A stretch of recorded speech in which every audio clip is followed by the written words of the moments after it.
ইনসাফ ছবিটার একটি রিল দেখে যেন আমি মুগ্ধ হয়ে গেলাম। আমরা যেটাকে বলি রিল, এখন কিন্তু আর রিল নাই, ফুটেজ। সেকেন্ড রিলটা দেখার পর বললাম যে প্রথম রিলের সামনে তো এটা কিছুই না। আর খসরু সাহেব একজন অত্যন্ত ভালো প্রযোজক, ওকে আমি আমার ছোট ভাই থেকে বেশি আদর করি। আমিও খসরু সাহেবের বলি না, খসরু আমাকে একটা ছবি তো আমি বানাই। খসরু মনে রেখো, কিন্তু প্রযোজক আমি 26টা ছবি বানিয়েছি। ইনসাফ তো টোটাল ছবিটা আমি এইভাবে দেখি নাই। আমরা যেটাকে বলি রিল, এখন কিন্তু আর রিল নাই, ফুটেজ।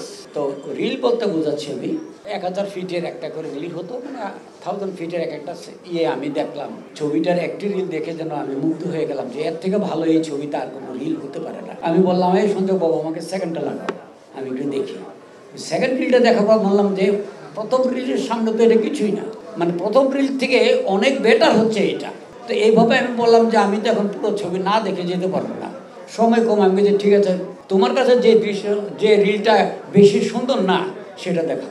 সে কী করলো, ভালোটা দেখালো, ওটা খারাপ দেখালো, বুঝলেন। প্রতিটা রিল দেখে মনে হলো যে এটা এরকম একটা ছবি যে লিজেন্ড হয়ে যাওয়ার মতো। আমার এই কথাটা কেউ হয়তো বিশ্বাস করবে, কেউ হয়তো করবে না। আপনারা কষ্ট করে ছবিটা দেখুন, দেখবেন যে দেলোয়ার জাহান চৌধুরী যা বলেছে সঠিক বলেছে। আর খসরু সাহেব একজন অত্যন্ত ভালো প্রযোজক।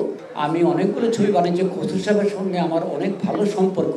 কিন্তু এক জায়গাতে খসরু সাহেবেরা আমার সাথে মনোমালিন্যের মতো মানে আমি পরিচালক, প্রযোজক। আমি 26টা ছবি বানিয়েছি।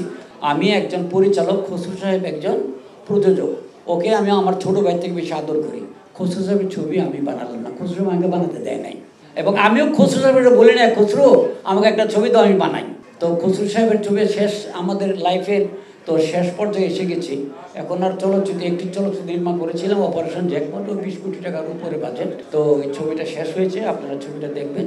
আবার খসরু সাহেবকে আমি বলি, আমি খসরুর একটা ছবি করতে চাই কম বাজেটের। তো আপনারা খসরু সাহেবকে আপনারা পারলে এখান থেকে বলবেন, খসরু সাহেব এটা দিয়ে বলে দেবে আমাকে।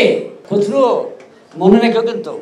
আচ্ছা ঠিক আছে ভাই, আপনারা ভালো থাকেন, সুস্থ থাকেন এবং খসরু সাহেবের ছবিটা দেখবেন, প্লিজ দেখবেন।